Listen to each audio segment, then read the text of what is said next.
Well, hello everyone. Slap my hand. I'm 2 minutes late. Uh-oh. Back her upside the head. Get it. Was Elaine's fault. It was Elaine's fault. She See? she I know wouldn't it's give me my her fault. computer. I hoarded it. All right. So did you feel the bus go by? Boom, boom. Oh, it hurt me. Yeah. I threw Elaine under the bus today. So anyway, time for another fall card. Going to do apple harvest today. Who likes apples? Me. I don't, but I'm going to do a card. Oh my gosh. You gonna eat that apple? I like apple pie, Oh, well, we'll do an apple pie one then. but I don't like just eating apples. Okay, I'm weird. Yeah, you're weird. Yeah, what else is new? All right, so we're going to do apple harvest, and we're going to do the diorama dies. How am I going to make a card out of that? Well, let me show you. That's a funky shaped apple, Cindy. Yeah, it's a funky shaped apple is right. So here's the card we're going to make. Dun, da, da, dun. There we go. So see, I used the diorama dies behind it. I used this paper that I can't think the name of it. It'll come to me in a minute. Oh, I'm having a Monday. What can I say? I got to think of the name of this paper. Help me, Elaine. Yes, ma'am. What was the name of this paper that I'm using? Oh, I don't know. Pretty paper. It's that plaid paper Gingham. that we get the The whole. gingham. Is it gingham? Yep. Okay. All right. Well, what can I say? So anyway, What a day. What a day. we are going to do the card in the black card base. So we're doing 5.5 by 8.5, scored at 4 1/4. We're doing the gingham paper, and you can choose either one. You can choose this side, but I like this side, which I thought was kind of pretty. And that's 4 1/8 by 5 3/8. And then we're going to do the diorama, and I chose kind of not the largest one, kind of choose which size that will work. And then we're using this side, which is the next one down, and I did that in basic black and the black and the basic white. And that's where we're going to do that. And I already did my stamp with Memento. I did both of my, hello Faye, hello Dolly, hello Susan. I did both of my apples already, and I stamped those. And guess what we're going to have to do today? Fussy cut. What can I say? So we're going to do that. But we're going to color them. And today, instead of using my pencils, we're going to be using our blends. So I'm using the Real Red and the, I always want to say this backwards, Granny Apple Green. And then we're also going to use Petal Pink for these blossoms right here.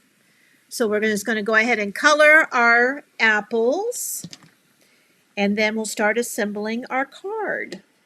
So I'm going to use the, let's see, this is the dark. I like to start with light first. And we're going to go ahead and just color this. Oh, this is a dark too. I didn't realize both of these were dark. Well, so much for that idea. Where's my light? No wonder it was too dark. Okay, I found the light. Is that a joke? I found the light. All right, so I have my Real Red light. Tell you, I'm having a Monday. That's okay. I'm getting through it. What can I say? So we're just going to do a light coloring here. And you can do this one of two ways. I want to leave a little bit of a highlight on here, so I can try to leave a little bit of white in the apple. And I don't have to worry about the edges too much because we're going to fussy cut that. Cookie's watching us from the beach. Oh, Cookie. I don't know if I like that or not. All right, so we're going to just okay, I went ahead and did that. And I can use, when I start doing this, I can do my color lifter and take a little bit of that color out of there. Now I'm going to go ahead and use my dark again, because I want to highlight a little bit of my apple. a little bit of dark here. You know, again, I've told you many times when you're doing your blends, you just kind of play with it a little bit. Kind of blend it all together, put the little light over the dark, and then you'll see some of the shading that you have. Okay. Now on my Granny Apple, I'm going to do the same thing. I'm going to do my light on my, and you can do the brush or you can do the other tip. It doesn't matter once you're doing the base color. I like to show how you could use both if you want. You don't always have to use more of the blending tip. It's really a personal preference. Sometimes I tend to like to use the other tip, especially if I'm having to fill in lines, very small lines. I think I have a better control over the colors. But now I'm going to use my dark, and I'm going to do a little bit of shading on this, and I'm going to just have it come from this side. So I'm just going to kind of add a little color here, and add a little color on this side, just kind of so you have a little bit of shading. I think I'm going to keep the middle section dark. And then I'm going to go back over with my light, and I'm going to blend it together. See how you add? It kind of just adds that blending when you put that light over the dark again. All right. All right, now I've missed a little spot here with my red. Okay, now we're going to do my other piece since I've already got that, and then we'll do some fussy cutting. So here we're just going to kind of leave this light. I'm going to leave that one white, and I'm going to go ahead and color some of this other piece here. I'm going to color this edging. So it looks like you can definitely tell it's an apple if you do it that way. And then I'm going to color in the rest of this. All right. How did everybody's weekend do? Or everybody have a nice time? We had our crop this weekend, so we had a good time. Deborah, nice for you to join us. It's raining in Wisconsin. Wow. Oop, that's my dark. That's okay. I have my light right here. Doesn't matter. Even if you make a mistake like that and you put dark, it's probably going to be dark anyway. So now I've added some light to it. So it doesn't really matter. I like to show things, just about anything that you do when it comes to your coloring, you can fix, because all you're really wanting to do is just add a little bit of shadowing. Somebody's got the sneezes over on the other end of the craft room, I tell you. All right, I'm going to do my light again. And then I'm going to go ahead and do my color in my thing. I liked Granny Green Apple for this because I wanted to add a little bit of light color. You could have done like Old Olive. Mossy Meadows too dark for me, but I wanted to add so I had a little bit of lightness to this card, since that real red can be a little dark sometimes. So I wanted to add a little bit of color. Now I decided my petals, I was going to do petal pink because I thought just add a little bit of color to there. Thought that would be pretty for my little flowers here. Not really sure how the apple flowers are, the blossoms, but I chose my own color. And then that one was the dark, and then I'm just going to add a little bit more light. Just add a little bit more highlight. So again, you can do one or the other. Doesn't matter. You're just adding a little bit of shadowing there. All right. Now I think let's see, this is the dark. I think I want to add a little bit of more color to the vine itself. I wanted to add that one as being a little darker. All right. So we got that going. All right. So I think we're pretty good. Now comes the fun part. I get to fussy cut. Ooh, let's see if I can do this without having my eyes go cross-eyed. I used to hate fussy cutting. Oh my God. I was like, no, I don't want to do the fussy cutting. But now, no big deal. I think it's almost therapeutic to do fussy cutting. I got one spot I see here in my apple I need to color. See, that's what's another thing about when you're doing some fussy cutting. You can kind of see what you need to fix as you're cutting along because you're really looking at your image. And then at the end, you can kind of go back and fix things the way you want it after you fussy cut it out. Kind of color in those areas. Maybe the edging might need a little bit more coloring. Sometimes you have to do that. But it's pretty easy to fussy cut this. As long as I don't cut my blossom off, I'll be good. All right, go ahead and get that other piece done. There we go.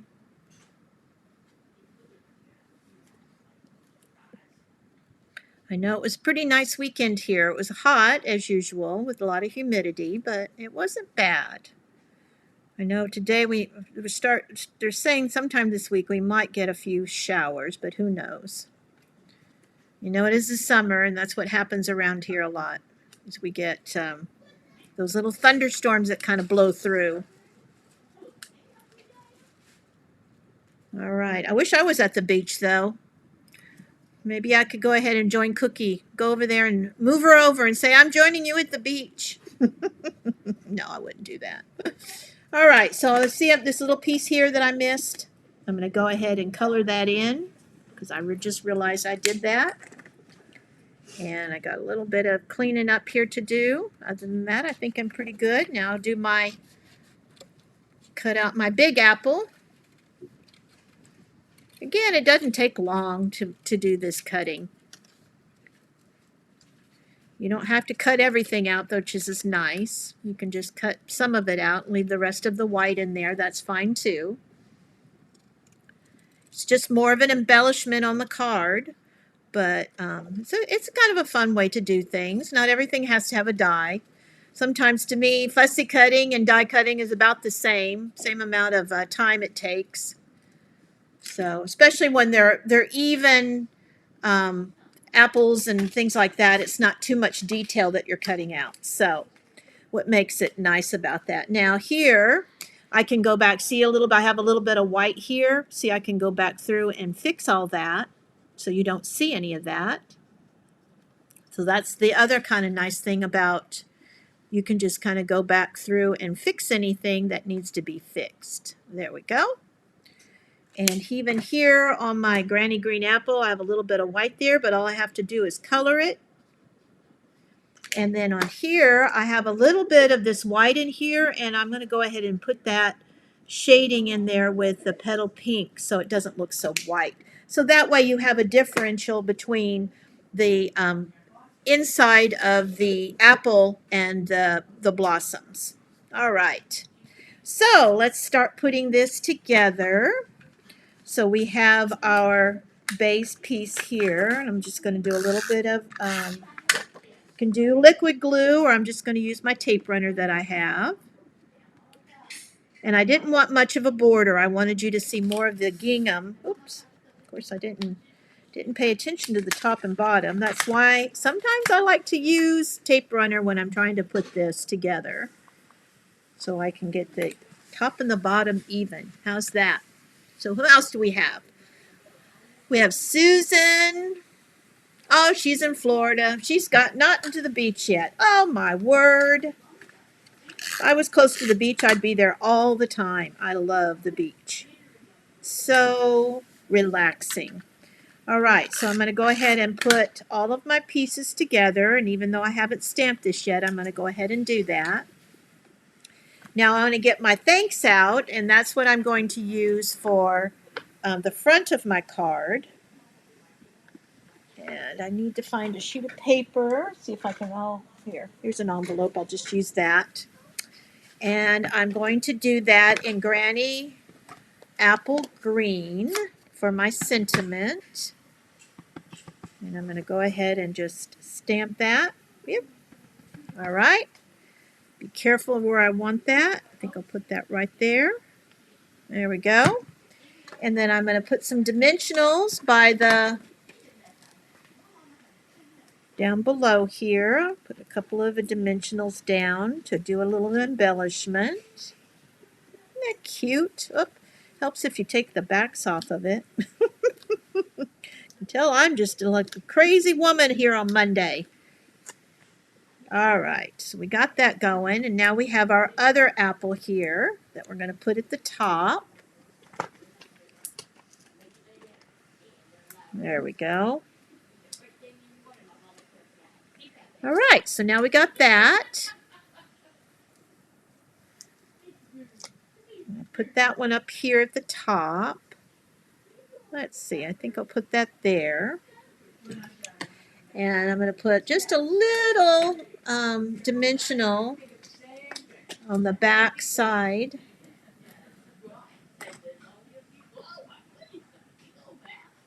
Behind my little flower here because it's trying to come off. All right, put that off. There we go. Now we got that down too. Perfect. There we go. So we've got our we put a thank you card in here. Now we're going to do the inside of the card. And I thought I had, nope, I must have misplaced it. I don't have an inside of my card. Well, when you do this, I'll just fake it and tell you what the inside of my card is going to be. It's the greatest gift is a good friend.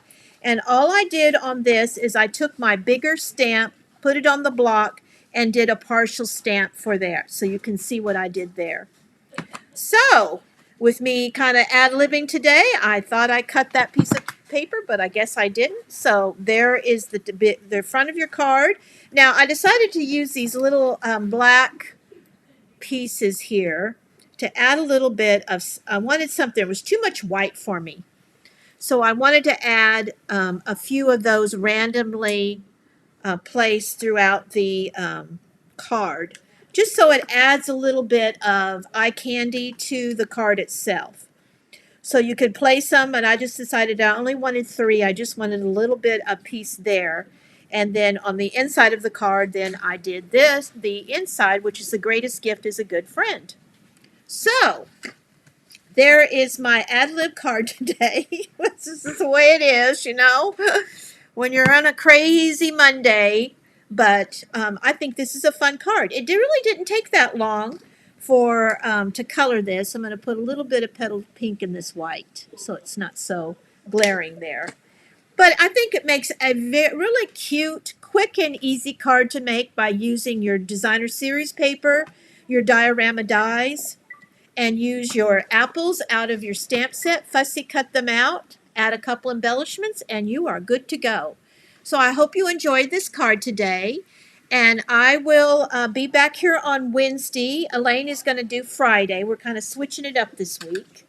So I will be back here Wednesday at 2 o'clock where I will do another card with you, and I will show you a technique on that card to do. So we'll have some fun doing the apple harvest once again. So I will see you back here on Wednesday at 2 o'clock. I hope everybody has a fantastic day, and we'll see you soon. Bye now.